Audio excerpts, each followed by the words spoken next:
All right, we're on the air. Hello, everybody. I see we already got a few people waiting. We've got about three or four people in here already, so that's pretty cool. Thanks for waiting, you guys. We're like 4 or 5 minutes late, but that's all right. We're having a pretty good conversation off air that we're gonna continue on air. But hello, everybody, and thank you for showing up. We've at least got a drawn talk here in the chat. Tyler, he runs a great channel, and he says he'll try to listen in his on his car ride home.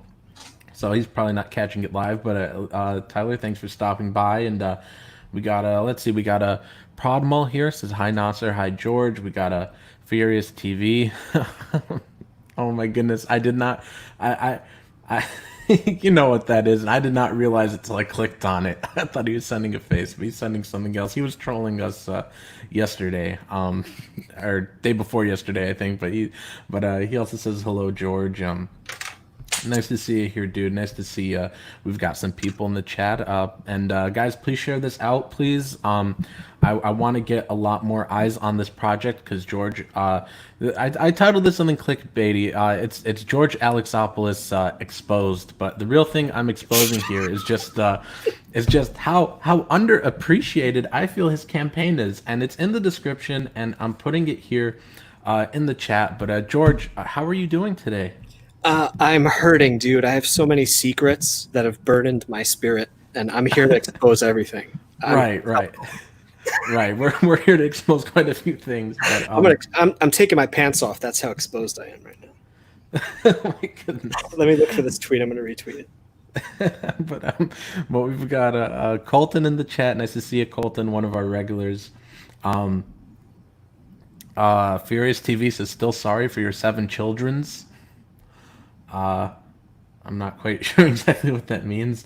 Elong says we having some public exposure. Yes, we are.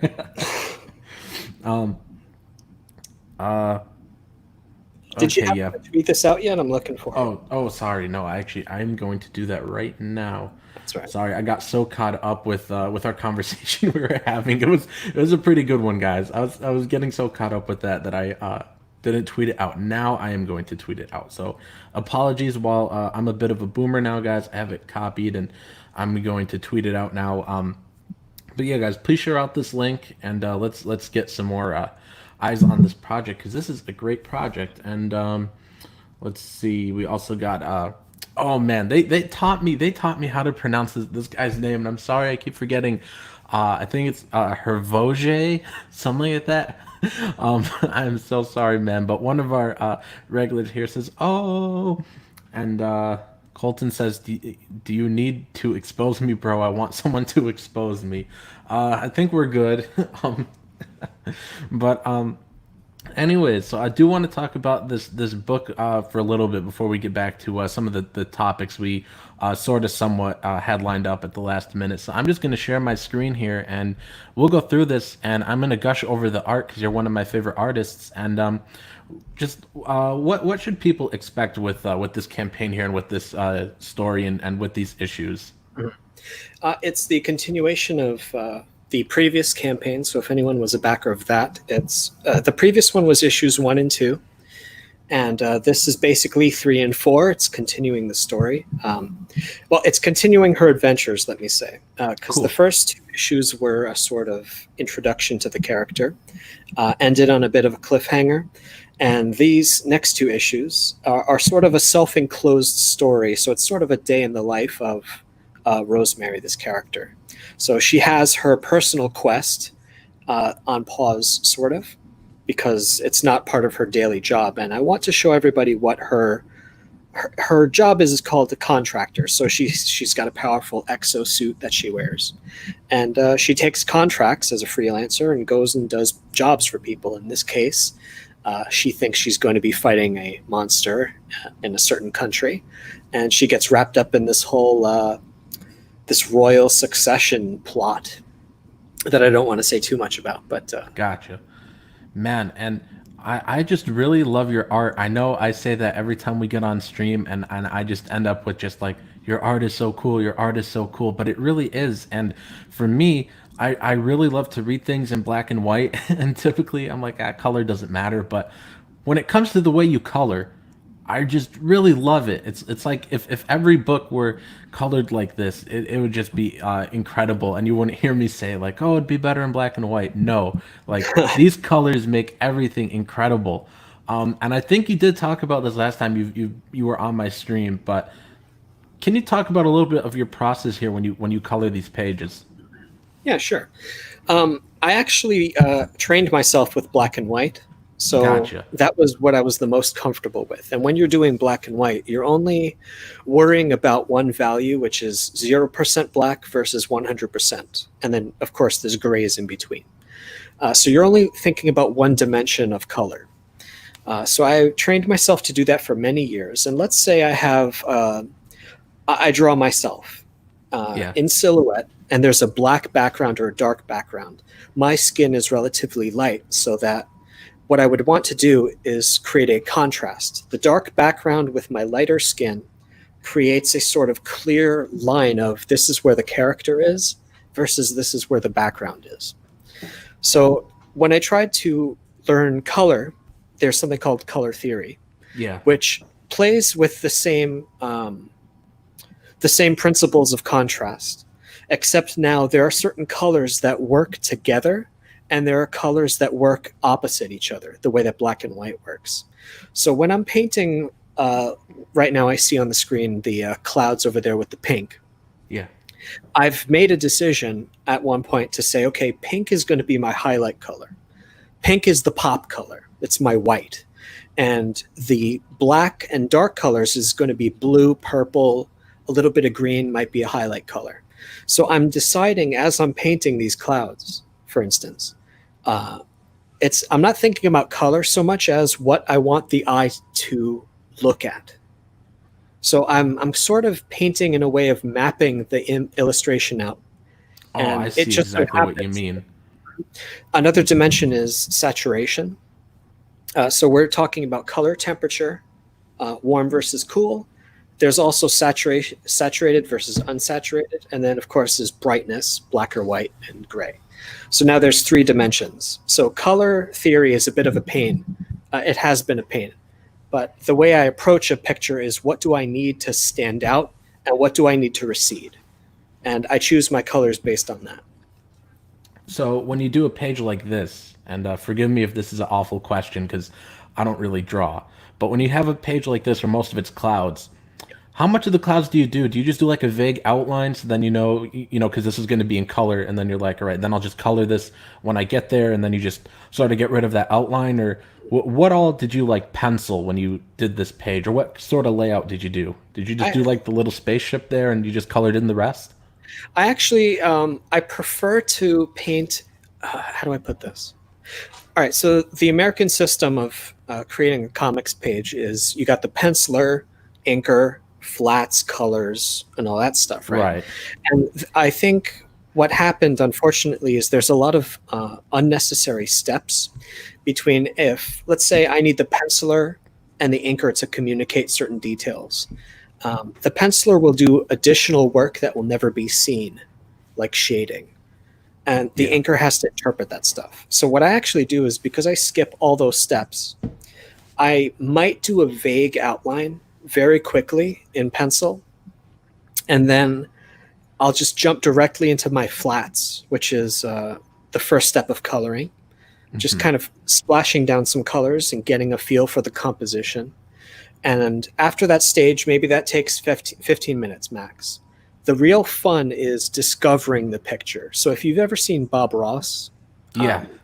the way that he discovers his paintings, I don't think he even knows what the finished picture is going to look like. So the picture that you're seeing there, I didn't know that it was going to look like that. Oh, that's But really interesting. because of the strokes that I made, I have a very anxious way of painting at first. So I'm listening to music, my hands just moving, making scratches, and then I see a sort of, okay, that looks like a cloud. Okay, let's develop that. I'm going to add some highlights over there. And so the fun of the painting is that I'm discovering what this image looks like as I'm making it. If I plan the image too much ahead of time, it actually is extremely boring, and then I want to give up, which is strange. So No, it's only I get that like exact way. Like not to cut you off there, yeah. but But that's like for me too with writing. I just like the less planning that goes in, the better. It's much more fun to just discover it along the way.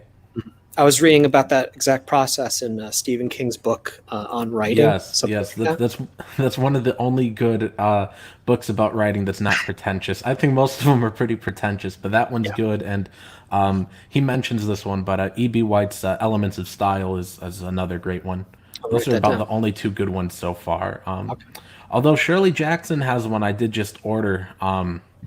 Forget the name of it, but it's mentioned in an article. I looked at it in a video earlier today. I could get it for you after this stream, Yeah. uh, I've read some parts of the Shirley Jackson one in an article, and it wasn't pretentious at all. It was all advice that I've applied to my books before. So there's just like very few like actual good writing books, I think. I don't remember if I've mentioned this to you before. There's a famous George R. R. Martin quote of there are writers who are gardeners versus architects. Have you heard that one? Yeah, I have. Well, for anyone listening, basically it's the gardeners let the writing tell them to go in its own direction, and architects plan everything perfectly. But it sounds like you and I are both talking about being gardeners and sort of Yeah. letting the story tell us where it wants to go and letting the art tell us where it wants to go. Yeah, it's just so much funner, and I find that half the planning, when I've tried to plan and then I actually execute it, it all gets thrown out the window anyways. Yeah. So, Actually, so if you scroll up, there's a picture of the lady with the blue hair. yeah, right here. Yeah. That character did not look like that until this morning.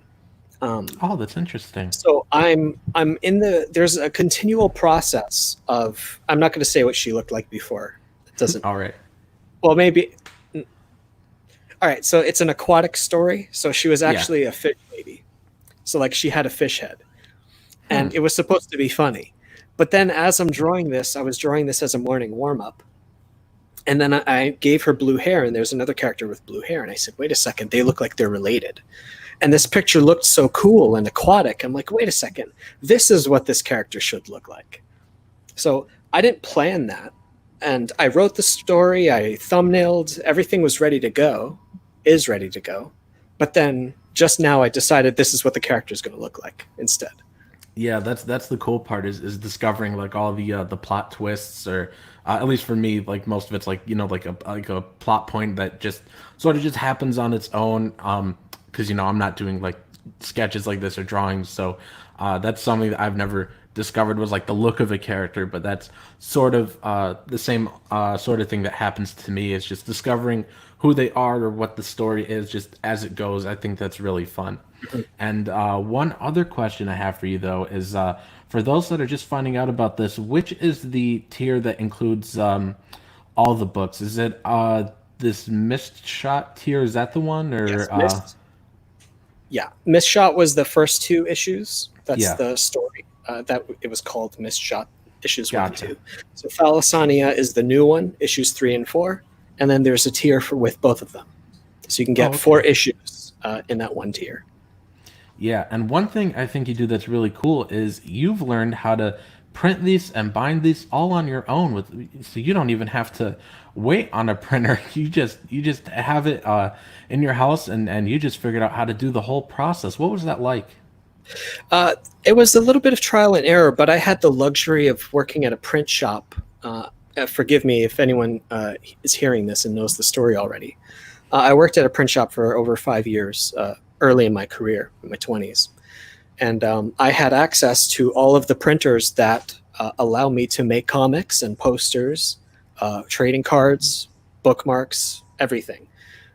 So I had access to the type of machine that, for instance, you might go to a Staples print center, and if you ask them to print, 1,000 copies of a flyer for you or something on giant paper, 11 by 17, those are the types of printers that I would use and I am using to print my books. The only difference is that I happen to be familiar with certain materials and manufacturing stuff, and well, not to get too into it, but Yeah. I'm familiar enough with the process that I can just go to my printer now, hit a few buttons, and I can make up to, 100 books a day if I want to. And there's a lot in the setup process that you have to do. There's a lot of trial and error. But yeah, there is a huge advantage to being able to print your books at home. So everybody that orders a book from me from now until the foreseeable future, I make all the books from home, and I've been told that the quality is European. I think that's really cool, man. I think that's really cool that you print them yourself, and you've really shown people that they don't need anybody else.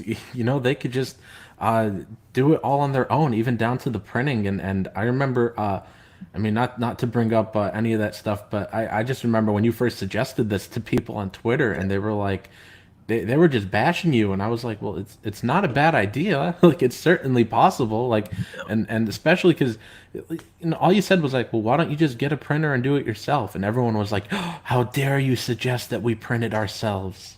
Well, what happened then, I suppose we could talk about it a little more openly, but Yeah. I don't mean to sling mud at anybody. But Yeah, what I happened didn't was- mean to either, but No, I'm not going to Yeah. name names, but what had Yeah. happened was I had insulted somebody's friend in a completely different setting. And they decided that George is a bad guy. And, I am a jerk online sometimes, but that doesn't mean I insulted this we all particular. could be. Right. But so they decided that I'm persona non grata. I'm just the villain of the day. And I suggested in a friendly way to someone that was having printing problems. I said, hey, why don't you get your own printer and you can print your own stuff at home, because they were known for, and well, I don't know if they're still known for this, known for DIY stuff. So Yeah. I thought it was good advice, and it is good advice. I Buy a thought few so, too. printers for a few $1,000s. Make your books at home, and at least you won't be worried about a printing company not being able to back you up. You could still do your fulfillment. And some of his friends were coming to back him up, like, "Oh, George, you don't know Yeah. anything about printing," and like, "Oh, really?" And Well- if they had seen the stuff that I actually do now, I mean, quantity is the only legitimate criticism they had. Obviously, printing 1,000 Yeah. books, it's a task, but I've printed 1,500 books in the past few months and shipped 1,500 using this one machine. And it's totally doable. It's a pain in the ass, but it's doable. Yeah, years ago, even years before I made my first comic, I was actually, when I was doing all my research about comics and how to print them and all the logistical stuff and making them, I was actually looking into printers because I wanted to do them at home too. And I still have like all those links saved to like, oh, what's the best printer to print your own comic at home, all that stuff. I ended up going a different route, actually using a printer just because when it came time for my first comic, I just wanted to make sure like it absolutely like came out nice. But that's actually something I would consider in the future, would be printing them at home on my own. And I also want to we'll catch up in the chat a little bit. But Furious TV says, how to learn to color fast like that. Well, I'm sure. How do I put this? I still don't know what I'm doing when it comes to color. It's very trial and error-ish. So I wouldn't be discouraged by the fundamentals of drawing and painting are the same. If you know how to draw and control a pencil, the rest of it falls into place. So don't worry about that too much. Yeah, and all it really takes is just putting in the time. Because trust me, George would not be this good of an artist if he spent like 5 minutes a month coloring or drawing. You could tell when someone puts time into their work, and that's what I like about George's art here and his books. You could actually tell who cares about their products and who doesn't. So, well, speed is also another thing that I've been focusing on. Like training wise, I joke about that if this is like my martial art. I don't actually do sports, but let's say if I put all my free time into one thing, it's painting. But Right. I'm specifically trying to up my speed. Oh, like that's the focus of my training for the past year or so. So if I'm going to fail in a picture, I try to fail as quickly as possible and start a new one immediately. So that gives me the training of doing 2 pictures a day, if that makes sense. yeah. So Yeah, and it just all comes down to just doing the work. And this was something I had somebody tried to debate me about sometime I think late last year when I made a video saying that nobody writes or draws slow. There's just people doing the work and people who aren't. And then I had also mentioned in the video that I write fast, and somebody was like, "Well, if nobody writes slow, how do you write fast?" And the thing really isn't that I necessarily write fast. It's just that I'm doing it all the time, and when you do it all the time, you'll have something to show. So that also means that George and another artist might both put in, let's say, 10 hours a day or 8 hours a day or something, but one of them might get two pictures done, one might just get one, and that's fine. That doesn't mean one works slow or one works fast. I mean, I guess in a way it does, but it just means that when they both put in the time, they have something to show for it. So it doesn't mean that we'll all get the same amount done if we put in the same time, but the more you do, the more you'll have to show for it, and the just the more you do it, the better you'll get. I would also add embarrassment is one of the factors that I think holds back a lot of creative people. Of let's I say I think draw. so too. I think, and sorry, you could continue with that point. I don't want to cut you off, but I think that's also the reason why people are like, oh no, I have a writer's block, or I have artist block. I think it's really just they might be embarrassed of themselves or shy about something, or but you could go on. Well, that's what it is. Is they want to put out 10 out of 10 work every time because they have something in their head that says I'm a 10 out of 10 artist. I need to show everyone that I'm a 10 out of 10. But it's okay to just do okay art, or Right. even to be mocked for sucking. I did a video about this on my channel a few months ago. Of there's this fear of judgment, of mockery, that if I draw something that looks bad, people are going to make fun of me. But I realized that it takes effort to make fun of someone. Someone has to care enough to mock me. So they're the ones wasting their time, not my time. If someone wasn't interested in my art, they just won't engage with it. So I can live with people not engaging with my art. That just means I'll do better next time. And if someone makes fun of me, that means they're the loser for making fun of me in the first place. That's the Right. And way I justify it. So I say, I'm not going to worry about what people think. I'm going to post all my stuff, and I'm going to keep doing new stuff all the time and not let myself feel embarrassed, because that stops me from practicing, and that's unacceptable. Right, and I think another thing too is when people look at like their idols or their inspirations, and they're like, "Oh man, this dude does so much good work. They put out so many great things." And you look at all these great works, and then you sort of, I guess you might get the mindset of like everything they do is great, and then so when like someone like me I'll sit down and because I get this mindset too sometimes, and I'll write, like a short story or a chapter of a novel. I'm like, oh, this is awful. And then, in my mind, it's partially because I just keep thinking like, oh man, all these other writers I like, they all do so much great stuff. But then, you hardly ever see the bad stuff. A lot of them don't put it out there. So Correct. that's the other thing too, is I think a lot of writers and artists, they'll, because they get to see 100% of what they do.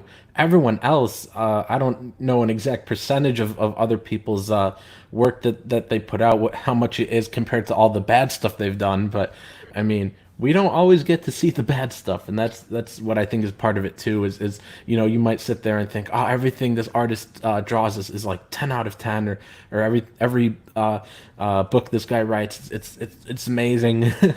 And that's sort of the thing, is like they usually don't put out the bad stuff. Or No, but maybe they do comics sometimes, but with comics, there are at least with manga, I should say, there's yeah, keyframes and then there's in between frames. So the keyframes are the ones you want to spend the most time on to make them look perfect.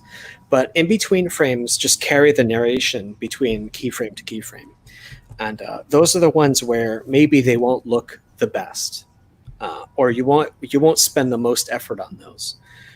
I think those are acceptable. But there are some artists out there who need all of their frames to look like tens, uh, perfect keyframes. And they end up, unfortunately, I wish I could speak to these people like a normal human being, but unfortunately, most of them are animals. Um, yeah, but it's like, I wish I could convince you to not be so worried about doing perfect art every time. It's better to put out 3 books that mostly look awesome, as opposed to one perfect book. That's what I think anyway. Oh, well, I agree with you there, man. Uh, not everything, needs to be like I'm trying to think of like the shining example of what perfect art is, but but there is none. But the whole point is like it doesn't just have to be like the whatever like the god tier ultimate best manga ever is, which I don't really know because I've only read Junji Ito mangas, but it's not everything has to be Uzumaki, which is my favorite Sure. of his books. It's Yeah. it's you'll be perfectly fine putting out three good books instead of just because if you wait around and keep just nitpicking your one book trying to make it like the world's ultimate book, it'll never happen. It's going to take forever. And comics is a serialized medium anyway. People Yeah. want a story. They don't want an art book. At Right, least I especially because how quickly you go through it. Like even Uzumaki, that is like what like 600 pages. I mean, it only took me a couple hours like maybe. like yeah, like I think it took me two sittings. I think I read half of it one day, and then I had school or something, college, and then I think the next day I read the rest of it. So it only took me like two sittings, and the same with his other books, Geo and Tomie and Dissolving Classroom and Shivers and he has some other collections and they're really quick. I mean they're a few hundred pages, but you go through them quick. Like and people really want to now more than ever. They just love to binge read and love to go through these things and especially with comics too, it's quick. Like because even the quickest it's taken me to read like a novel has been probably like 4 days, probably, and that's really quick. Like usually it takes a few weeks. So especially with a comic or a manga, people really love to go through these. And let me see in the chat here. Get SS73 says, George exposed as what a decent guy. Oh, I am going to take my pants off at some point. No one's going to see it, but I am exposed right now. And if anyone's curious, like I'm just a balanced, normal person. So I am a jerk and I can be decent. It depends who I'm talking to. So Uh, I don't want anyone to treat me like a different, I'm not like some kind of, I'm not different from anyone else. I feel like that's a problem, actually. We could talk about that. Like there's like this saint status for certain artists. They're either right. saints or demons. It's like, hey, maybe they're just balanced people and they have pros and cons. Oh man. And Drawn Talk says, he's telling me to chill with the hot takes. Are you saying that if I sit on my desk, well, not sit on it, but maybe sit at it, work and not make videos, I'll produce more comics? That's exactly what'll happen. There are a certain number of hours per day that we all have, and I used to play a lot of video games. So at some point, I had to make a decision. Like, what games was I playing? Any kind of RPG, let's say, where you're grinding lots of levels or something, putting lots of time in. And then I realized, wait, this doesn't affect my career. But if I spend the same time grinding comics, then I'll eventually get better at it. And I had to give them up. So the Yeah. more you do something, the better you get at it. That's a rule of like physics, basically. So one thing we were talking about before the stream started, and real quick, I'm putting the link again in the chat here, so everybody go back. George's book. That's the link to it to the Indiegogo. One thing we were talking about was the amount of followers you might have, and how that may or may not translate to sales. And I don't know if which part you wanted to dive into first, because there was just so much to cover with it. But the I and did you want to get like well, you just go on, because I know you had some points you wanted to make. Well, we got into that subject because we were talking about how I recently got a bunch of followers on Twitter. And Yeah. as an experiment, I wanted to see if that converted to sales. And a lot of the time, let's say within our circle, the indie circle, Yeah. a lot of book sales these past few years have been driven by things like, I'm going to back this guy because he's my team. So Right. I don't know, Mets versus Yankees. Let's Yeah, say go I Cubs. right. So I love my team, so I'm going to put all my money and energy into them so that when they win, I win because I'm part of the team. I supported the team. So there's this team mentality that's happening, and I've been thinking about this for a while. It's people are not actually buying books; they're buying a ticket to the party. They want to be able to say that I was there when it happened. I bought these books. I was a part of history. Even though I didn't do anything, I was there cheering for the champions, as I was there when that guy hit that home run.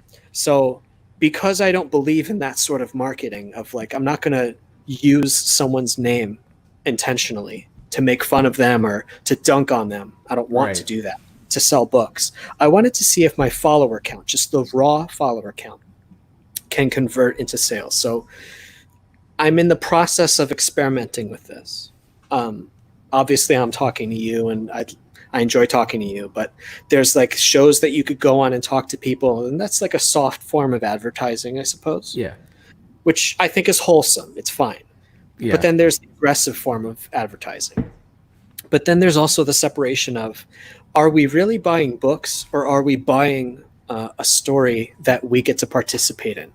So the second part of the sale, I'm sorry? I said that's a good, I just said that's a good one. Like, that's a good point of discussion. Yeah. So basically that's to get us up to speed. Is I think that's what we were talking about, is what was on my mind and is on my mind is, how do I, or does the market even want books, or do they really want to be part of this? I guess you see the riots going on in Portland and all that stuff. Do they just want to have a tomato in their hand to throw at someone else? That's a good point. I think it was Steve Jobs that said something like, customers don't really know what they want until you tell them.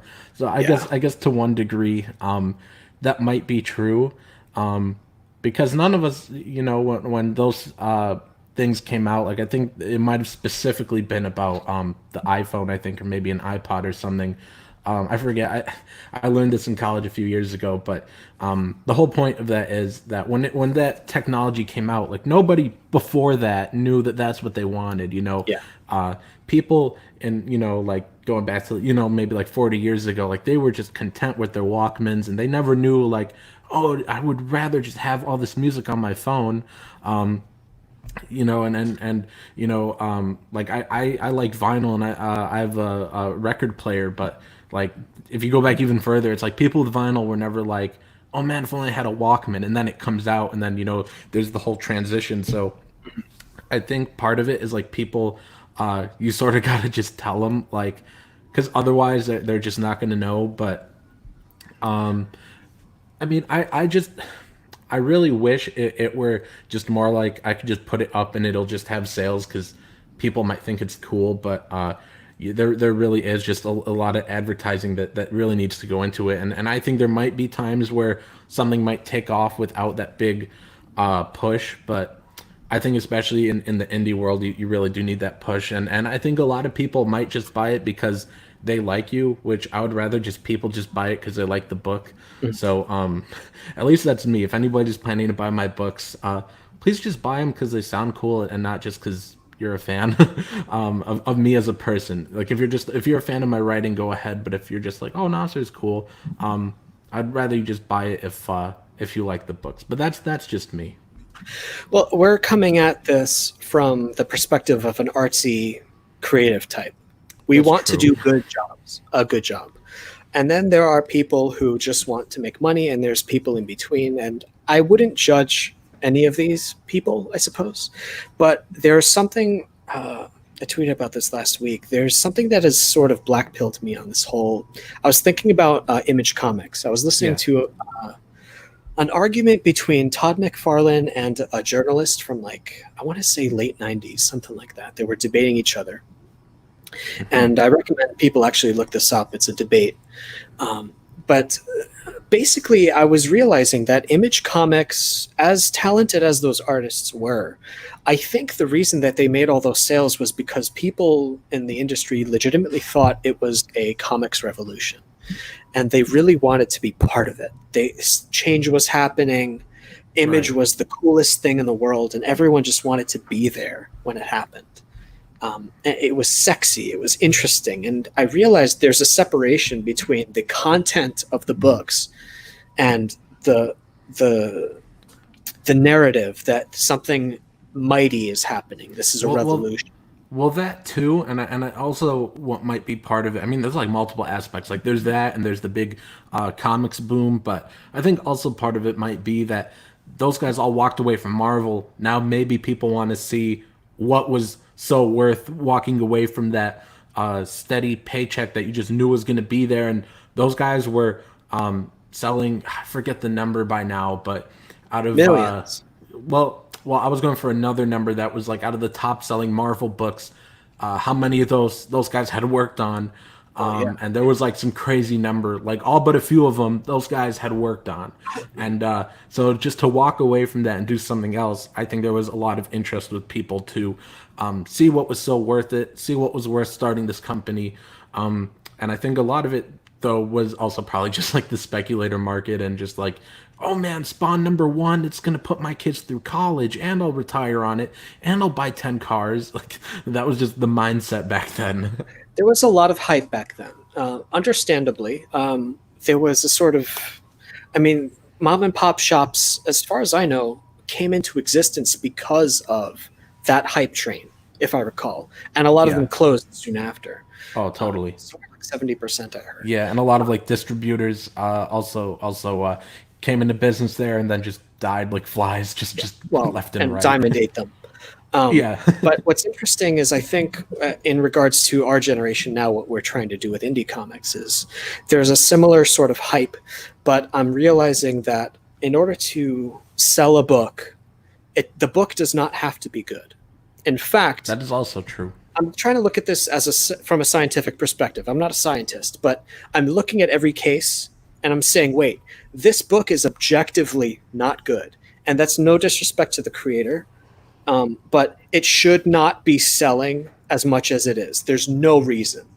And then I look at this other book that's barely selling, anything, but it's amazing, and no one cares that it exists. Oh man, There I've seen is a that so many problem. times. But what's happening is I'm realizing this is not a comics movement. This is a marketing movement. This That is also very true. and With maybe you're in a better position to study this because I think you're in like the business field, right? Where yeah, I have a business degree and I've well, I'm trying to get like a good business job, but I haven't quite got there yet. But I mean, I have studied business. I have a degree in it. I mean, I'll be facetious on Twitter and call them a pyramid scheme, but there are aspects to their structure that remind me of this sort of, if you join us, you can have a chance to have a slice of this pie. But the way that I can tell that there's something up is that they eat other creators who don't. Right, who don't fall in line. Right. Which, And if they were legitimately like trying to create a movement, there would be this kind of, I would imagine. But then again, I see the backbiting, and it's even coming from the other side, backbiting, which is oh, true. very strange. We can talk about that later. Yeah, But but I'm realizing that there's so little pie to go around that people are just saying, this is the only place you can get a slice. Well, I mean, I think another thing with that is with it not really being a comics movement, and I don't really think it's a pyramid scheme. It's just more like it's this guy and pals. I know we're being vague here, but it's like this guy and his friends. If you're in a circle, you'll do extremely well, and they try to sell you on. But if you're a small guy, you could do as well as us. But it's not really true if they're not promoting smaller campaigns and not getting people on. And you have to send like 10 super chats, try and get noticed. So I wouldn't say it's a pyramid scheme because there's nothing really technically unethical going on, but I only say it's that not really a movement because they're not like promoting those campaigns that really need it. No, but what we're seeing, how do I put this? I guess I lost my train of thought. Oh, I'm sorry, man. No, what happens is that the part of this campaign that I'm doing now is I'm not planning to do any of that. Funny games of I'm going to make fun of this person or I'm going to attack this person or something like that. I just want to see what happens to a guy with a decent amount of followers to advertise to. And I'm going to draw new pictures every day. And I'm going to try to keep saying, hey, poke, poke. check out this book and see what happens. And I want to know what those numbers look like versus if I'm slamming on the SJ dubs, where I don't, I'm part of no team. I don't have enemies. I don't have friends in the sense of like, I'm just trying to do a good book here. I'm not trying to. Right. That's all I spend my time doing is drawing comics and occasionally listening to YouTube videos. Yeah, and like something we've addressed here and before the stream was that it seems like everybody isn't buying books to buy books. They're just buying just to support this guy because he's on our team or so buy my book. Yeah, which I mean, because for me, like because I see that because like I look and I'm like, man, yeah, everybody's just buying to support their side or their little clique. But then I'm like, there has to be people out there that don't do that. Because for me personally, I don't care really about buying a book to support this side, that side. If it looks good, I'll buy it. And that's one of my favorite things to do is go around the bookstore and just or the comic shop and just look through boxes, look on the shelves, and just find things that are just I don't know who the person is. I'm not buying it to pick a side. It's just because it looks cool. Like especially like in the super early days, going back to like 2013 when I first started buying comics, and me and my cousin would go to our comic shop, and we didn't know who anybody was. We didn't have any favorites yet. We were just oh, this is in the dollar bin, and like we would like on the way there, we would like look for change through like between the seats in my mom's van, and we'd be like, oh sweet, we found a couple more quarters so we could get one more book. Like that's how I've always been. Is like I don't really care. I just want to find something that's cool, something that's fun to read, something that I'll enjoy. And there's just got to be like I hope there are. I hope there's more people out there that are like that rather than I just need to buy this to support this guy because this is part of the cause. Because I don't think really any causes really get fought that way. Like everybody that wants to make a change, I mean, because there's a lot of people out there that are like, I want to make a change in the comics industry, so just buy my book. Like it's just like I get it. It might be easy to believe, but it doesn't really do much. Like, oh man, do you hate like cancel culture? Yeah, buy my book. Like, it might sound like all right on the surface, but then when you really think about it, you're like, well, no, this doesn't really like fight anybody. It doesn't like own the libs. Like Furious TV is quoting. He says, buy books to own the libs. It doesn't do that at all. Well, if I may be extremely cynical for a little while. Yeah. If you'll forgive me, I don't mean to be cynical in the sense of I'm like dark thoughts or anything, but let's put it this way. If my experiment fails, like the Kickstarter failed like last time I canceled it, I don't consider that a failure because what I'm trying to do is map the territory. And there's nobody who I can ask who knows what this indie market looks like. What does it look like to have 1 million followers and ask them all to buy your book? And what is the thing that makes them buy the book? Because I've been drawing some comic strips on Twitter, and they've been relatively successful. The ones that do the best are relatable, #relatable. Usually it's because they have boobs and butts, and they tap into a sort of primal, how do I put this? Let me rewind for a second. Yeah. If I want to sell someone a book, it's, first of all, you have money and I want your money. And I have something that it's my job as a salesman, which I'm not a salesman, but let's pretend I'm a salesman. Mm-hmm. I need to separate you from your money. So I need to convince you that I have something that you want so much that you're willing to give me this amount of money. And I'm going to give you, let's say, whatever, $1 million. Buy this book. The rational side of you is going to say, wait a second, I like my money. Money equals potential. I worked hard for this money. I can spend this potential on anything in the world. Why should I spend it on this book? And it's my job to get you out of your rational way of thinking and get you to think emotionally. So now I'm going to create a situation. There's these marketing tricks, fear, uncertainty, and doubt, for instance. There's only this many copies of this book, and if you don't buy it now, you're never going to get it. That's one way I can get you. Another way is, if you don't support this book, then that means the bad guys will win. I'm one of the good guys. Or I'm on your side, you're on my side. We're on the same team. We have to support each other. You got to buy this book so that we can win as a team, because I'm your buddy. You know? And there's all these like little emotional things that I can do. And now you're not even thinking about how you need money to buy food later.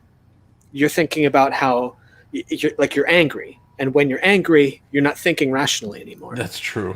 So now you paid for a book that may or may not be crap, or you may or may not even need right now.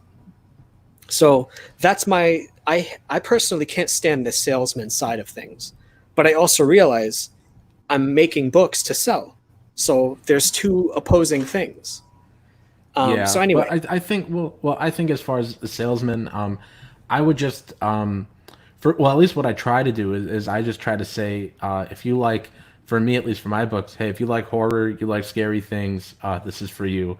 I try to stay away from like the whole angry angle, and I just like with my failed campaign from earlier this year, I think of it only failed in the fact that like, because I'm not an artist, so like my artist, like poor Jason, like doing the work, and we're gonna relaunch eventually, so all hope is not lost, but it's just like sort of a bummer because he does a few pages and it's like not paid for yet because we're gonna like, because we're sharing this, we're in it as like a partnership, so neither of us really gets anything if it fails, which I feel bad for Jason, but that's the part where I see it as failed. But the part that I don't see it as failed is that anyone backing me, especially at that point for that campaign, was, at least I think, doing it because they thought it would be a good book and not to support me. Because the only people that were supporting me, and again, not to get too much into this because I don't really want to talk about it that much, but like with all the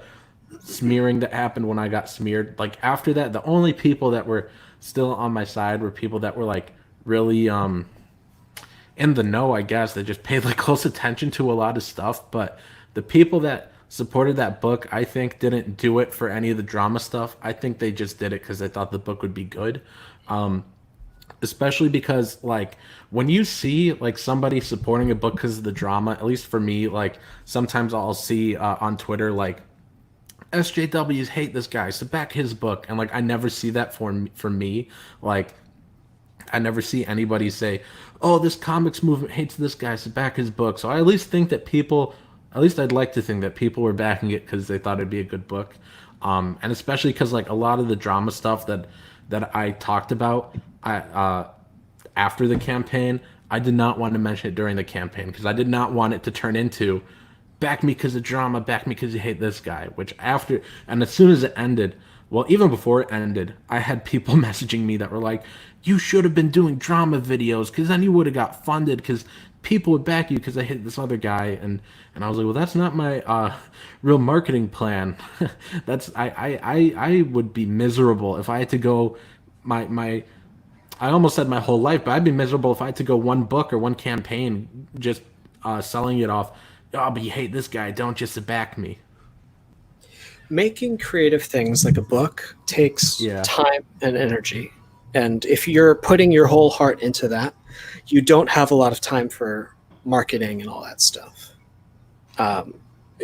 You can do an interview, tell people what the book's about, but if your priority is to keep expanding your audience, like you write a novel, let's say, you finish the novel, it gets published, you're going to spend the next few months doing a book tour, interviews, going to bookstores, signings, right, letting people know that you exist. You're not writing a book during that time. That's a whole other aspect of the job. Now, if I wanted to, like right now, let's say I'm not working on the Mary Sue book full time. But I could be promoting it full time. So I could be doing like 8 hours a day, picking fights or letting people know that I exist. And this is why you need to back me, because I'll be your pal. You can be on my team. And by owning my book, you're on the George team. And that's one way to get sales, but it's zombie sales. It is, and the thing is like then the audience you're going for is only the people that hate this other dude. So then it's like, you know how small that is? Like, dude, if someone's trying to sell to people that hate me, like I'm sorry, you're not gonna. And I'm not saying oh nobody hates me, but if we're going with because probably a lot of people do just because of how I got smeared. But like if you're just going for that group, like that group isn't really gonna grow. Same with like if people are telling me you got to go for the people that hate this movement. That's why you got to do drama videos. And it's like well no, because that's a pretty small number in the grand scheme of things. The only real number to go for is just people that want to buy a book. I think at least, and people might still end up buying it because they hate this guy or because you did something that they like, outside of books or art or something. So you're like, I'm sure I probably got at least one or two of those people that were like, I can't believe they screwed you over. So here I bought 2 copies. Like that's still gonna happen, but like the biggest growing audience is just people that just want to read something good. And I do want to read a couple messages here in the chat. Prodmal says, "What if owning the libs is a secondary effect to supporting a good artist?" I don't think that happens though. How like I don't know how you own somebody by buying another product. I just can't wrap my I'm mind not going around to that. tell someone why they should or shouldn't buy a book, but honestly, if you like the book, buy the book. If you want to Agreed. own the libs, fine. I don't get it. I don't see. It's like, do you watch JoJo by any chance? No, my brother does though, so There's a character who kissed, I'll run the joke by him. all right, there's a bad guy who kissed a girl, not because he likes the girl, but because he hates the main character. So it's like, Oh. I'm gonna kiss this girl just to piss you off. Yeah, that's basically what it is. But It's dumb. but Prodmal, if you're still listening and if you really want to buy a book to own somebody else, by all means go ahead. I don't want to deter you from that. I don't want to stop you from backing anybody, but I just don't see how that would own anybody. But I also want to say hi to I don't know if let's see, there we go. It wasn't clicking for a second, but let's see. Flyfox Pro is here. He says he backed my campaign because he liked Jason's art. That's exactly what I like to hear. Is just that they thought the book was going to be good, whether it was the writing or the art or whatever it was. Just as long as they thought it was going to be good, that's what I'm happy with. And Cabbage Head's here. He says, "Howdy. I would have been here sooner, but I had to eat dinner. What I miss? Oh man, you missed probably one of my favorite streams I've done so far because this has been a very interesting. We've had a lot of great topics. So Cabbage Head, you should probably catch the replay and everything you missed. I think was really good. At least I think so. It was a good conversation. Let's see. Furious TV says you overestimate the average intelligence of the masses. They say a crowd has a very low IQ. An individual might be smart, but the crowd is very emotional. Did you know, like, you could, if you're leading a crowd, like, let's say in the riots, Yeah. and you start telling, like, hey, everyone, follow me. This is where we're going to go next. The whole crowd will just follow you because they're pissed off. Prodmal, by the way, says that was tongue in cheek. Yeah, I understand. Yeah, I get you. It's sort of hard to tell sometimes over text, but I get you. You can show my books to any lib, and if they scream, you'll absorb their life energy. Which they might, because I think I don't know how much you want to talk about this, but didn't a lot of the controversy start with you getting kicked off like Reddit or something, wasn't it? Chased off, yeah. Yeah, well, chased off rather. That's a better way to put it. I had a comic strip, a series of comic strips that ended up in the #1 spot on r/comics, which is the comic section of Reddit. So it was a freak accident, but it was an embarrassment for them, I suppose, because once they voted one of my strips to the #1 spot, they later realized that I'm not like a hard leftist. I'm actually quite moderate in every direction. Right. And they looked at my Twitter and stuff and basically realized, oh, he follows conservatives and stuff. And so they just brigaded the hell out of me, and wouldn't let me respond or explain myself. And some really bad things happened that I've never talked about. And long story short is I met all the CG people because I thought that put me in, if the SJWs came after me, Right. well, surely this group of people would welcome a normal person like myself. And little did I realize they were in the midst of a civil war. Right. So I immediately got spat out, and I'm back to being independent again, thank God. Right. And that's something I was actually talking with a few people earlier about, because I've seen, 'cause I don't want to, sorry if I'm being vague and saying a lot, because I don't like to get too much into this, but like I've seen the whole like sort of, I guess, anti CG, or maybe even former CG crowd, like Yeah. all doing basically what the CG crowd was doing with their whole civil war. And I was telling some people earlier, some of my friends and some people over on Kiwi Farms, I was telling them that this is just further proof for you to just be entirely independent. And what I mean by that isn't just, oh, no friends, just me promoting myself. It's just that don't say you're part of any group, because it'll always backfire. There will always be infighting, and there will always be like, oh, but I can't support you because you're cool with this guy, and this guy can't be part of the group, and it just turns into just Yeah. stupid infighting. And so that was that's a conclusion I had for a while, but like they just sort of solidified it today. Or I shouldn't even say solidified it, but I guess I should say they just proved it like again that all groups are trash, especially when they're built around just, oh, but we hate these people. What And happens, I think, is any group of people, I think of it like lunch tables in high school. oh, totally. There's always one crazy person that you let sit there because they have nowhere else to go and you feel bad for them, but they're crazy. And what happens is that they start to speak for the rest of the table, and we don't want to be mean to them, and we don't want to kick them out because they're probably crazy, and they know too much about us. So who knows what they could do? And all kinds of weird dynamics happen of like, I totally disagree with what that guy's doing, but I don't want to call it out because A, I'm scared of him, or B, I don't want to cause friction in the group by calling it out, right? So all Yeah. these things happen, and that basically people are not able to speak freely.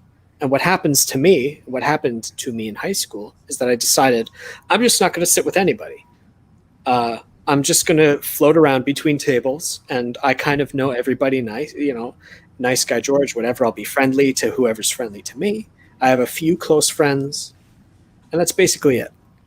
Yeah, I had sort of the table. We'd all sit around and talk about classic rock, but then I eventually got to the point where I was like, screw all of these guys, and like towards the end, it was just, like we could still talk music or whatever, but I'd rather just chill by myself. Um, That's and and sorry, not to cut you off there, but I also wanted to read Kaiser Crimson One's chat here, who's also an awesome artist. Everybody go get a commission. But Kaiser says anti CG is Diet Coke CG. Same exact thing. They just swapped the sugar for something else. I fully agree with that. I think just both sides are sort of trash. And no, that's not a blanket statement of me saying, oh, but if you're remotely associated with them, you're trash. It's just me saying that like being part of any movement's trash. And both of them just are centered around things you dislike instead of things you like, which is just such a stupid concept. Like, hey, I hate this thing. I hate it too. You want to be part of my group where we just talk about hating it? And it's like, yeah, okay, I'll talk about hating it. So it's like the same thing for both. I've gotten invited on like so many streams where people are like, hey, we're gonna stream and like trash talk this other dude that we hate. You want to join? And I'm like, no. If I join a stream, there has to be a purpose. Like what are we talking about here? I can't just go on and just like and just go on a random stream and just trash somebody. Like that. It's it's dumb. my question to those people and to myself, because I'm always tempted to do it, is what's the goal? Am I trying to sell books? Right, and you'll just look awful doing it too. Right. I don't want to sell books. I don't want to be having an 8 hour a day project of researching how to piss someone off, because Right. then my life revolves around them. Like, for instance, someone asked me, can I do a comic about a certain person to make fun of them? And I said, why would I want to immortalize them in my artwork that will exist forever in museum walls? But Right. that's a joke. But like, why would I want to spend time making fun of someone like that? And no one even knows or cares that they exist. I don't want to wake up every morning thinking about certain people. I want to be obsessed with my work. Right. But again, goals is the question. If there are things like customers getting doxxed, or creators getting doxxed, or all kinds of what do you call it, hoaxes and really dirty And borderline ops, I guess.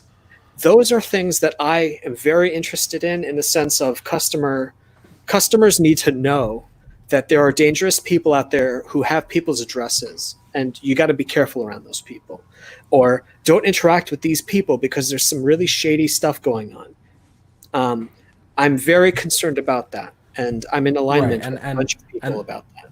and that's But the thing. Like if there was like some like very like specific point you wanted to address, or something you want to expose, then like that's fine. But like I get like tons of invites all the time that are just like, we're gonna go on and bash this guy because we don't like him, and I'm like, what? Why would I want to have any part in that? And I also want to say we've got 20 people in here, so guys, please hit that thumbs up and share out the link, and let's try and get some more people in here, please.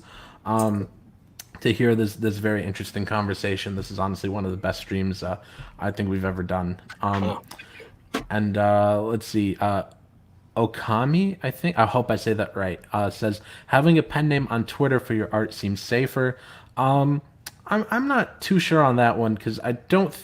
I mean, nah, I mean, I wouldn't do it myself. I guess I could see some reasons why, but because like things like what happened with you and Reddit, I guess do happen, but I don't it know can what would. be safe.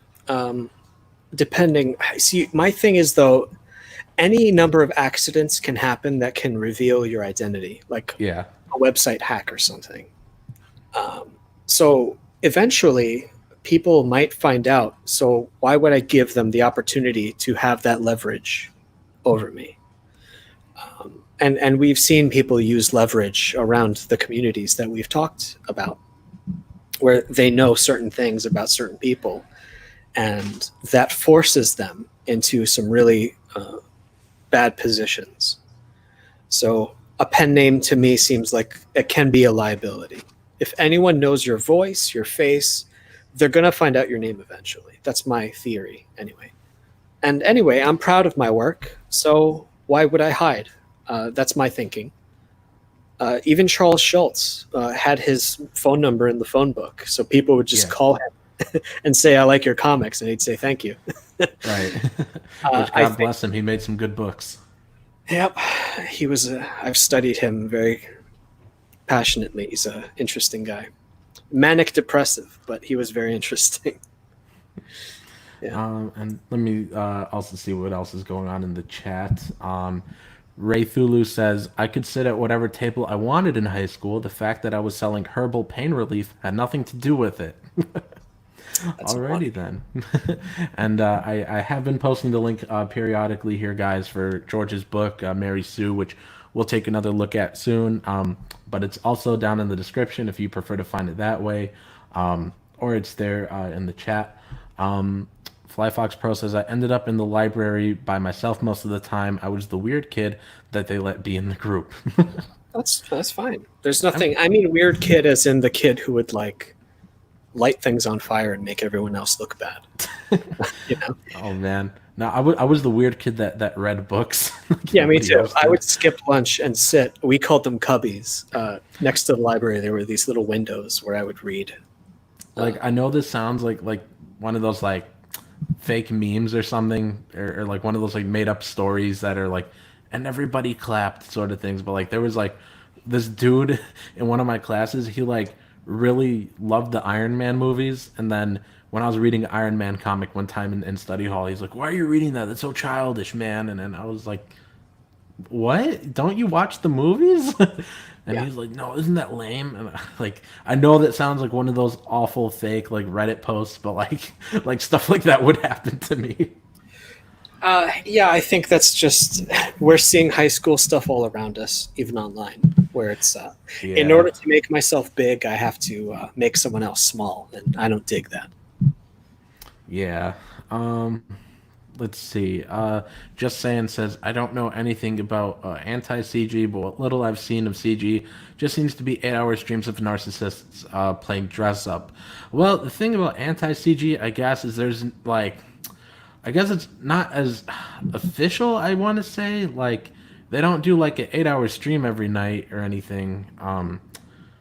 But I mean, their whole existence is just saying like this guy bad, and it's like okay, we get it, and then they just because I don't know. I don't want to be too rude here, but I seem like a lot of them just keep the relevance on this guy bad, but then there's a lot of them that keep saying like, oh, if only Ethan listened to me, if only this guy listened to me, and then CG would be so much bigger by now, and I wish we could go back to just buying books like 2 years ago, and it's like there's like a lot of them I feel that like still want to be CG, but aren't for whatever reason that are just like dying to go back.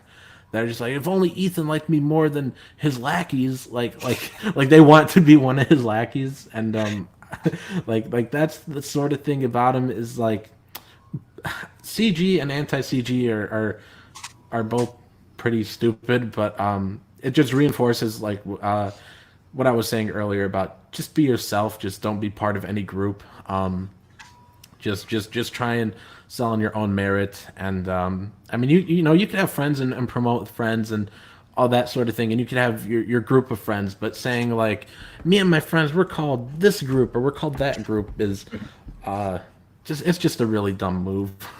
What happens when groups start speaking for each other is that individual relationships receive strain. So there are people in what we are calling anti CG who I'm quite cool with. I like them as people. We're very friendly and respectful to each other um, because they're respectful and friendly to me and to others. But then Yeah. there are others who just blew up on me a few times, and it's the same with the CG crowd, where it's like you have no idea.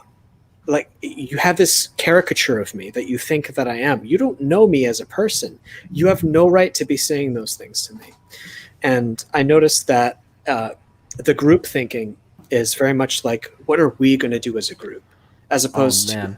building individual relationships. So I don't even think in terms of when we say anti CG or CG anymore. I just completely wiped that completely away Yeah. from my thinking. There are people whose names I remember who I said, oh, I've had nothing but good interactions with this person. Yeah. Therefore, I like them. And then there's Yeah, another same. person I who just said, try to go with and that's not it. to cut you off, sorry, but same. Like I just like to go with just who this guy is he nice to me? You know, yes, Is he no, nice then to that's others? how I That's also important. yeah. If That's I that see is someone true. being really mean to someone else, like really mean, I take notes in my head of, wow, that person's actually got a lot of darkness in them. I don't think I could be friends with that person or friendly with that person because that's pretty messed up to be laughing about this or that. Um, I do pay attention to that stuff. Um, so I think also, like for instance, not to talk about this too much, but Yeah. they the anti CG crowd have done something very good that no one else did, which is pay attention to all the misbehaviors of the worst actors on the other That side is true. and cataloged it so that we can go back and say, here's when they said this, here's when they said that. I I love that they do that. That's great because I don't have the time or patience to do that. Someone needs to do it because if we ever need to prove that this is who they really are, we now have the evidence collected somewhere. But then it can turn into we're fighting bad guys, and then it turns into we are now running victory laps as their empire is collapsing. We're still going to see what happens, I suppose, with the war campaign stuff. Anyway, not to talk about that too much, but Yeah. I don't want people to feed their darker sides because now they've tasted blood and it tastes good. Let's keep drinking blood because that's what Yeah. happened to CG 2 years ago. Yes, that's true. And like and because when you do all that arguing and then because that's what I did 2 years ago. You know, when I launched my book and I thought arguing was the only way. I realized it's not. But at the time, you know, it's like I'll be on Twitter, you know, and I'll call this guy an idiot, or I'll be like, this guy's a stupid SJW, and then you know you get like 15 retweets and 80 likes, and then you're like, oh my goodness, I'm so popular, and you just like keep doing it, and excuse me, and it's just that like you just keep seeing like the notifications going off, like you know, like you open Twitter and you get 100 notifications, which is annoying, but then you're like, oh my goodness, look at all these people that actually care, and they like what I have to say, and then it arguing gets really addictive, especially when you know when you have those people retweeting you. So I do sort of understand it, but I think if you keep doing it and you don't like snap out of it after a while, there's something wrong with you. Well, think of it like war and soldiers. You come Yeah, back from a war, and part of what PTSD is that you are still in fighting mode when you come back to the peaceful side of things. You still want to fight because part of you likes it. It makes you feel alive. It makes you feel like you have a purpose. But now you're back to normal civilian life, and the fighting's over. And there's this side of us that likes the fight, that likes to win, that likes to have a nemesis to focus on every day. And when that nemesis is gone, like the stupid Batman Joker thing, yeah, when that nemesis is gone, it's like I've lost my purpose. Now I'm back to being a nobody. So I have to keep the SJWs alive. I'm never going to deliver the finishing blow. We're just going to keep this war going on forever because it gives me a reason to exist. right. And that was another point of like something I had mentioned earlier was like when it anti CG just their whole reason to exist just turned into just dunking on people and like just being like really obsessive. Like it got like really creepy. But then they start dunking on each other, which is Yeah, exactly what yeah, happened and with War yeah, Campaign and those people. yeah, and that's exactly what happened with like CG, and it's really what happens with every group is you know, and especially when they're founded on like hating Fighting. people. So it just because you always have to look for the next fight, and that made me so glad when I got out of there was I realized like yeah I don't have to keep looking for the next fight. I just get to look forward to just writing my books and putting them out there, and like that's the real fun part to look forward to is creating something new and sharing it with people. Well, that's because you're a creator. Yeah, If the only thing that you create is drama, I suppose you have to go find the next battlefield, I suppose. yeah, and Some those people. people have tried to pick fights with me, and my response is generally to just let them scream into the abyss. Um, I don't see the point in engaging in these. I just don't see the point. It's Yeah, not what I'm interested in. And when I look 10 years, everybody's got to have a 5-year plan, a 10-year plan. None of those plans involve arguing with people on the internet. same. So, And a lot of those people, I don't know if I could even call them creators. I don't know if I could call them anything other than people that just learned how to draw and people that just argue all day. yeah, I don't know, man. I want to like everybody. I want to be friendly with everybody. And then I realized that, I don't It know, just maybe I doesn't said work. something that pissed someone off and they didn't tell me that it pissed them off. So then all of a sudden they hate me for no reason, or I think it's no reason. Anyway, it doesn't matter. Yeah. If people want to argue and spend their time however they like on Twitter, that's their problem. For me, it's I'm here to make creative things and have a good time. And if I'm not having a good time, I will leave the table and find another table where I am having a good time.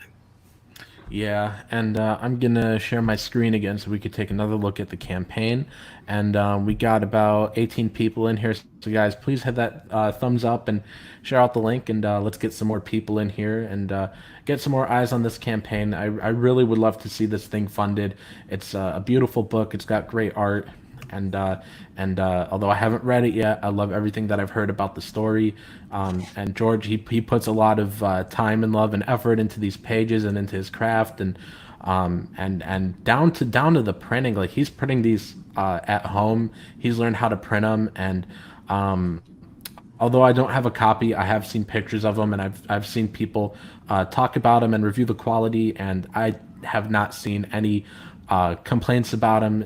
Everything about these books is great, and I think you guys all watching would like these books too.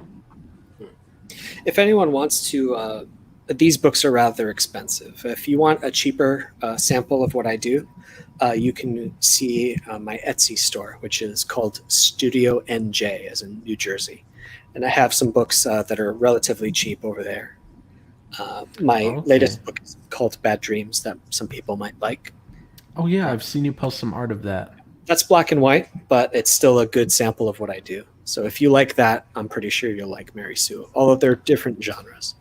Yeah, and I'm just obsessed with this page still. It's just the way the colors just flow on here, and one thing I really like about it is that the art it feels alive, and I know that might be like a weird way to say it, but I read Terry Moore's How to Draw book.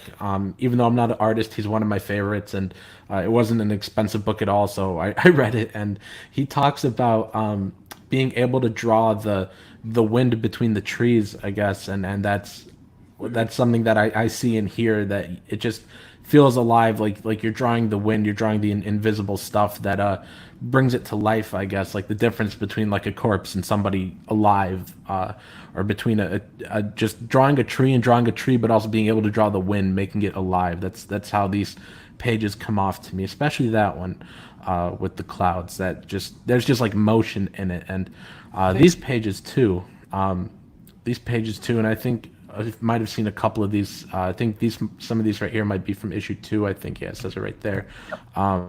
Yeah, and I really like these pages right here. Man, these all have it. Like they have that like that motion to them, that they feel alive, and I really like this. And like he said, that he has some comics on his Etsy, and also these pages are lettered. And so if you guys want to get an idea for his writing, then I guess you could just look through here on the campaign, and I really dig it. Thanks, man. Oh, and this is cool down here. Mhm.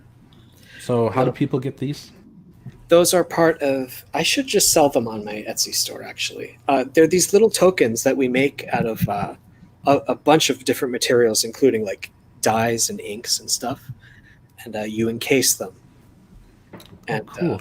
it's really neat. So the way it was by accident. It's like, oh, the way that I draw clouds in space and stuff, it looks Yeah, exactly like this. So let's sell those as little keychains and coasters and stuff. So I'm including those as goodies. cool. And does that come with every tier? Like you get something like this? These, I think I should update that. I think it's going to be. No, they're in the $50 tier. If they're not, they should be. All right. Yeah, I'm going to write that down. All right, cool. So yeah, so that's the campaign, and I would love it if you guys went and backed this, and I'm gonna refresh it, and we'll see if it went up.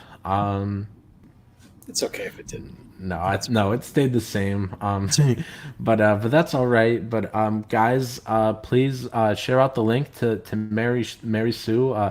Share it out on Twitter and Facebook, Instagram, Parlor. If any of you have joined Parlor, I'm on Parlor.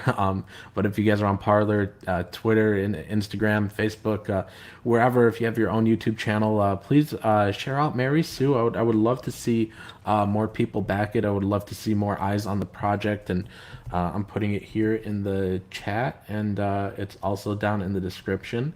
Um, let's see. What else is going on in the chat? Fly Fox Pro says, George says things that piss me off, but then I remember it's the internet and it doesn't matter and move on, and then he makes me laugh.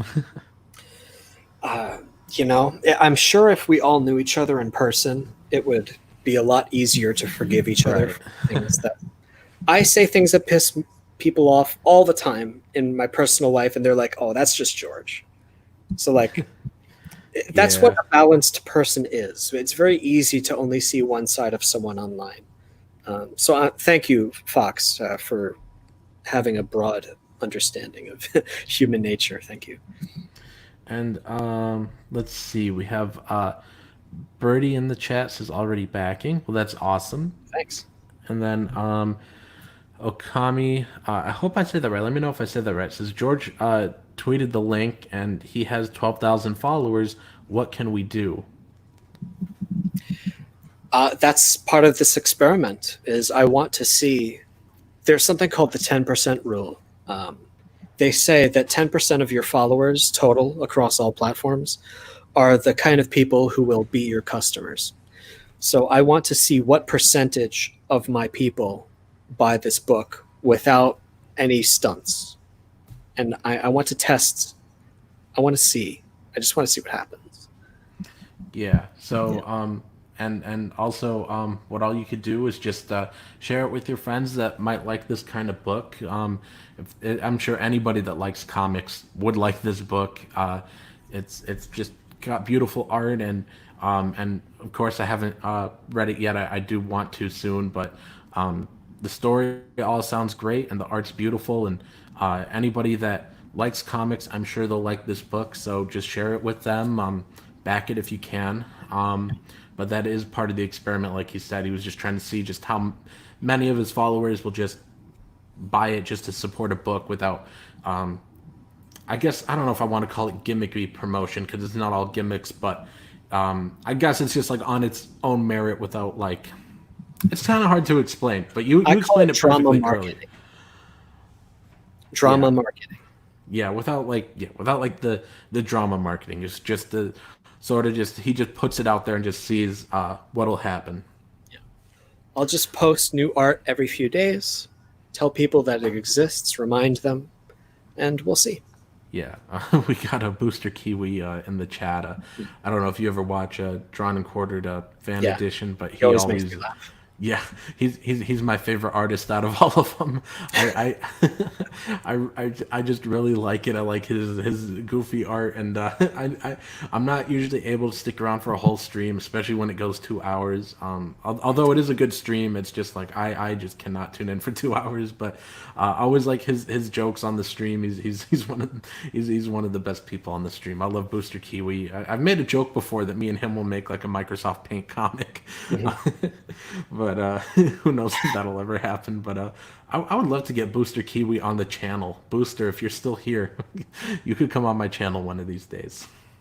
10G1K says internet chat is a tiny excerpt of what people think. No context. People focus on fragments and get all uppity. That's also true, and especially like just because you can't hear somebody's voice. Like there are things that like you'll read versus something you'll hear, and just because you heard it, you'll have such a different understanding of it, even without context or with like minimal context. And it's hard to think of an example exactly, but it's just and I think a lot of people look for things to fight about too. But I mean, it's easy to misinterpret things or just get real angry over something on the internet, especially when you don't know somebody, and like because like it's easy just like you just see like a random person typing something, and it's easy just to be like, no, you're dumb.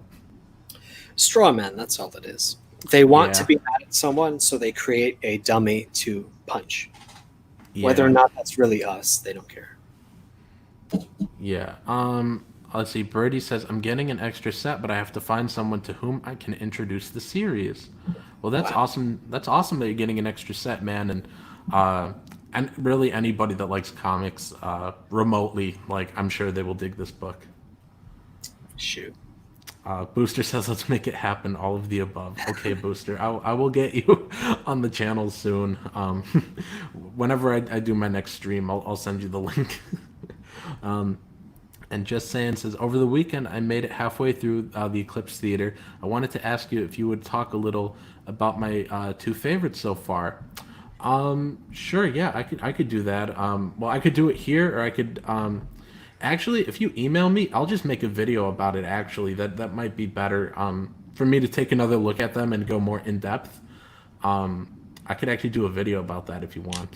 Um, just saying. But yeah, yeah, just send me another email, and actually, I think that'd be better if I did a little video about that, because I did want to do some more videos about my books and going more in depth into like some of the processes behind them and my mindset when I was writing certain things. So that would actually be a good way to actually start doing something like that, is to talk about whichever two your favorites are. Um, but yeah, and thank you so much for reading, man.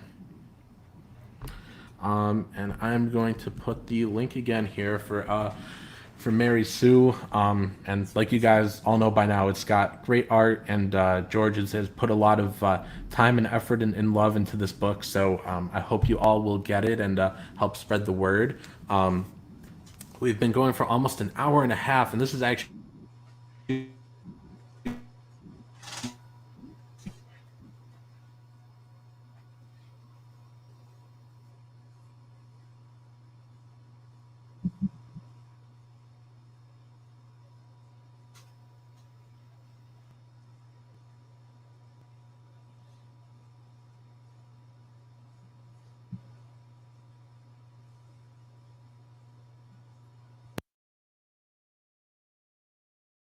more eyes on it. But George, in closing here, is there people saying I'm roboting? People saying, is he died? Can you hear me, George? I can hear you now. Yeah. Okay, I'm sorry. I don't know how much of that cut out. Um, so sorry, guys. If you missed my rant, I was just saying that we're gonna end pretty soon because we've been going for about an hour and a half, and so I just said we were pretty much gonna end, and I was just blabbing on and on about how good the book is, and how yeah, people are saying I'm back, and how I just know that anybody that likes comics is really gonna like this book, and I hope you guys will share it with your friends. But is there anything else you want to say in closing here? No, I'll just say thanks to you for inviting me and everyone for listening. If you want to follow me on Twitter, it's at gprime85. That's it. Yeah, yeah, man, this was a great stream, and thank you all for tuning in, and thanks, guys, for taking a look at the project, and thanks to everybody that shared it out, and I hope you guys all have a great day. And to just saying in the chat, yeah, please send me that email, and I will actually make a video about those two stories that you liked, and I will go a little more in depth into them. But anyways, guys, I hope you all have a great day. And one last time, the link is here in the chat. It's also down in the description. Peace. Good night. Thank you.